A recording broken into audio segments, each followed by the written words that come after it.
ಪ್ರಜ್ವಲ್ ಅವರು ಮತ್ತೆ ನಿಮ್ಮ ಒಂದು ಕಾಂಬಿನೇಷನ್ ಅಂದಾಗ ಸೊ ಯಾವ ರೀತಿಯ ಮಾತುಕತೆ ಅವರ ಜೊತೆ ನಿಮ್ದಿತ್ತು, ಸೊ ಸಿನಿಮಾ ಮಾಡುವ ಹಂತದಲ್ಲಿ ಯಾವ ರೀತಿ ಒಂದು ಪ್ರೊಸೀಜರ್ ನಿಮ್ಗೆ ನೆನಪಾಗ್ತಿದೆ ಅನ್ನೋಂಥದ್ದು, ಮತ್ತೆ ಏನಾದ್ರು ಮನಸ್ತಾಪದ ಪರಿಸ್ಥಿತಿಗಳು ಕಾಣಿಸ್ತಾ ಅಂತ ಸರ್? ನನಗೆ ಅಂದ್ರೆ ಇದ್ರಲ್ಲಿ ನಾನೊಂದು ಕ್ಯಾಮಿಯೋ ಪ್ಲೇ ಮಾಡ್ತಾ ಇದ್ದೆ, ಒಂದು ಇಂಪಾರ್ಟೆಂಟ್ ರೋಲ್. ಅಂಡ್ ಇದರ ಪೋಸ್ಟರ್ ಇಂದ ಹಿಡಿದು ಇದರಲ್ಲಿರುವಂತ ಟೈಟಲ್ ಇಂದ ಹಿಡಿದು ಎಲ್ಲದೂ ಕೂಡ ಅವ್ರ ಹೆಸರಲ್ಲಿರೋದು. ಅಂಡ್ ನನಗೆ ಅದು ಗೊತ್ತಿತ್ತು ಕೂಡ.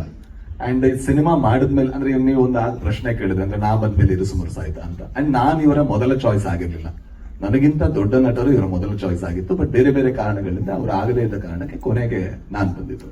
ಹಾಗಾಗಿ ಆ ರೋಲ್ ಮೊದಲಿಂದ ಇತ್ತು. ಇಟ್ಸ್ ನಾಟ್ ದಟ್ ಅದೊಂದು ಪಾತ್ರ, ಅದು ಬರವಣಿಗೆಯಲ್ಲೇ ಆ ಒಂದು ಪಾತ್ರ ಇದೆ.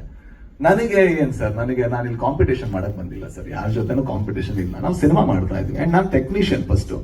ನನಗೂ ಗೊತ್ತು ಮನುಷ್ಯ ಒಂದು ಸಿನಿಮಾ ಮಾಡೋದಕ್ಕೆ ಎಷ್ಟು ಶ್ರಮ ಪಡ್ತಾನೆ, ಎಷ್ಟು ಬದುಕುಗಳು ಅದರಲ್ಲಿ ಇನ್ವಾಲ್ವ್ ಆಗಿದೆ ಅಂತ. ನನ್ನ ಒಬ್ಬನ ಜೀವನ, ನಂದೇನೋ ಹೆಸರು, ನಂದೇನೋ ಕಾಂಪಿಟೇಷನ್, ಇದ್ರಲ್ಲಿ ನಾನು ಒಪ್ಪಿಗೇನೂ ಇಲ್ಲ, ಇದನ್ನ ನಾನು ಸಮ್ಮತಿನೂ ಕೊಡಲ್ಲ. ಇದು ನನಗೆ cinema is much bigger then me sir. ನನ್ನ ಹೆಸರು ಹಾಕಿಲ್ಲ, ನಂದು ಏನು ಹಾಕಿಲ್ಲ ಅಂದ್ರೂ ಕೂಡ ಯಾರು ಬರಲ್ಲ ನನ್ನ ಕಡೆಯಿಂದ, ಗ್ಯಾರಂಟಿ. ಮುಂದಿನ ಸಿನಿಮಾಗಳು ಗ್ಯಾರಂಟಿ ಯಾರು ಬರಲ್ಲ, ಯಾಕಂದ್ರೆ ಸಿನಿಮಾ ದೊಡ್ಡದು, ನಾವು ಅದನ್ನ ಕಲ್ತವ್ರು. I think it's very unfortunate that we are speaking about this. ಒಬ್ಬ ಕುಂದಾಪುರದಿಂದ 9ನೇ ಕ್ಲಾಸಲ್ಲಿ ಮನೆ ಬಿಟ್ಟು ಓಡ್ ಬಂದು ಇವತ್ತೊಂದು ಇಷ್ಟು ದೊಡ್ಡ ಸಿನಿಮಾ ಮಾಡಿ, and we are speaking about ಅದರ ಕ್ವಾಲಿಟಿ. ನೋಡಿ ಸರ್, ಇಡೀ ಇಂಡಿಯಾ ನೋಡುವಂತ ಒಂದು ಸಿನಿಮಾ ಮಾಡಿ ನಾವು ಮಾತಾಡ್ತಾ ಇರುವಂತ ಇಶ್ಯೂ ಇದಾಗಿದೆ ನೋಡಿದ್ರಲ್ವಾ?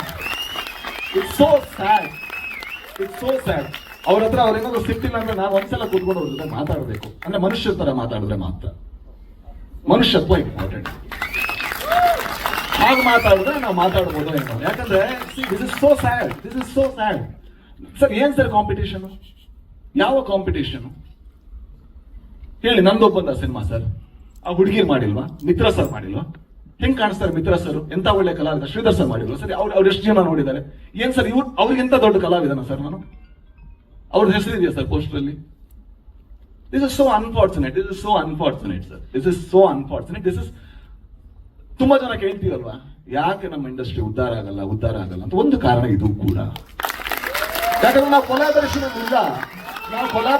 ಇಲ್ಲ ಸರ್. ನನಗೆ ಈ ಸಿನಿಮಾದಲ್ಲಿ ಪ್ರಜ್ವಲ್ ದೇವರಾಜ್ಗೆ ದೊಡ್ಡ ಹೆಸರು ಬಂದ್ರೆ ನಾನು ಬಹಳ ಖುಷಿ ಸರ್. ಕನ್ನಡಕ್ಕೆ ಇನ್ನೊಬ್ಬ ನಟ, ಮತ್ತೊಬ್ಬ ಇನ್ನೂ ದೊಡ್ಡ ಸ್ಟಾರ್ ಆಗಿ ಬೆಳೆದ. ಮಿತ್ರ ಸರ್ಗೆ ಏನಾದ್ರು ಹೆಸರು ಬಂದ್ರೆ I am so proud, I am so happy. ಯಾಕಂದ್ರೆ ಆ ಕಲಾವಿದ ಡಿಸರ್ವ್ ಮಾಡ್ತಾನೆ. ಅವ್ರಂತ್ರ ಕಿತ್ಕೊಂಡು ನಾನು ಏನ್ ಸರ್ಗೆ ಸರ್, ನನಗೆ ಈ ಸಿನಿಮಾದಲ್ಲಾಗ್ಲಿ ಮುಂದೇನೋ ಹಿಂದೇನೋ ಮಾಡಿದ್ದೀನಿ. ನಾನು ಖಳನಾಯಕನಾಗೂ ಮಾಡಿದ್ದೀನಿ. ಅಲ್ಲೆಲ್ಲೂ ಕೂಡ ನನ್ನ ಕಟೌಟ್ ಹಾಕಿ ಅಂತ ಹೇಳಿಲ್ಲ. ಅಥವಾ ನಾನು ಸೂಪರಂ ಸೋ ಅಲ್ಲಿ ಕಾಮಿಡಿ ಆಗೋ ಮಾಡಿದ್ದೀನಿ.